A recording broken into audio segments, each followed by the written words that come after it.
गणेशाय नमः। ॐ श्री हनुमते नमः। ॐ पंचमुखी हनुमते नमः। ॐ पंचवक्त्रं महाभीमं त्रिनेत्रं च महाबलं सिंहिकागर्भसम्भूतं हनुमन्तं नमाम्यहम्।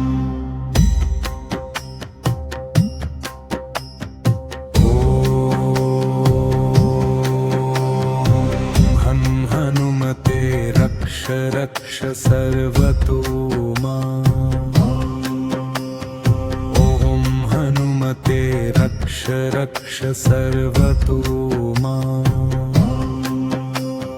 पूर्वे हनुमान् कपिमुखधारी रक्षतु माम्। दक्षिणे नारसिंहवपुर्मा सदा पातु।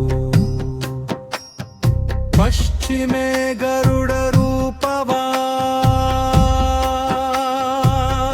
रक्षतु। उत्तरदिशि वराहरूप सदा रक्षतु माम्। ऊर्ध्वे हयग्रीवविग्रह पातु मे शिरः। अधस्तात् ब्रह्मास्त्ररूप पातु पादयुग्मं सदा मम। अष्टदिशि रक्षतु पञ्चवक्त्रः। स्वप्ने जाग्रति गच्छत पश्यतः। शानं पश्यन्तं हसन्तं चलन्तं सर्वदा रक्षतु हनुमान् महाबलः। ॐ अञ्जनीसुताय महाबलाय रामदूताय नमः। ॐ किलकिलाय वीराय विक्रान्ताय नमो नमः। ॐ भूतप्रेतपिशाचादिनाशाय स्वाहा। असिधारा कृशानुवत् कवचं मे हनुमान् स्थापयतु। रामभक्ताय रामदूताय हनुमते नमः। सर्वशत्रुनिवारणाय कवचं पठेत्। रक्षां कुरु महाबाहो त्राहि त्राहि नमोऽस्तु ते। ॐ हनुमते नमः। ॐ हनुमते नमः। ॐ अञ्जनीगर्भसम्भूतमारुतात्मजमुत्तमं श्रीरामप्रियं भक्तं वन्दे लङ्काभयङ्करम्। पञ्चमुखं धरं देवं हनुमन्तं नमाम्यहम्। पूर्वं तु वानरं वक्त्रं कोटिसूर्यसम्प्रभम्।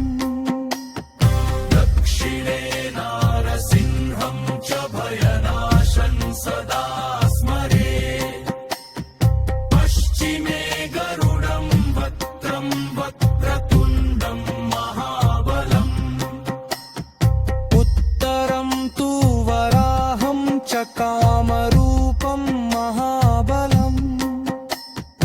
ऊर्ध्वं हयग्रीवमुखं शङ्खचक्रगदाधरम्।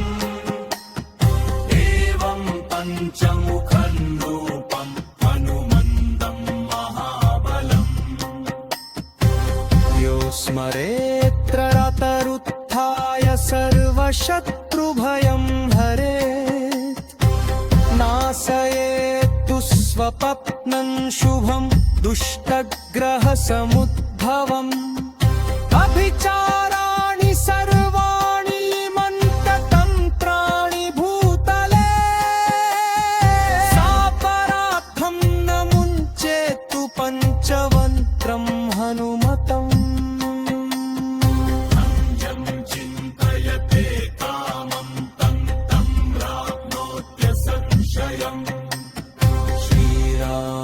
जय जय राम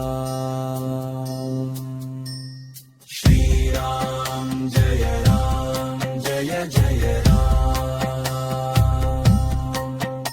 ॐ हनुमते रुद्रावताराय नमः ॐ पञ्चमुखी हनुमते नमः ॐ रक्ष रक्ष हनुमते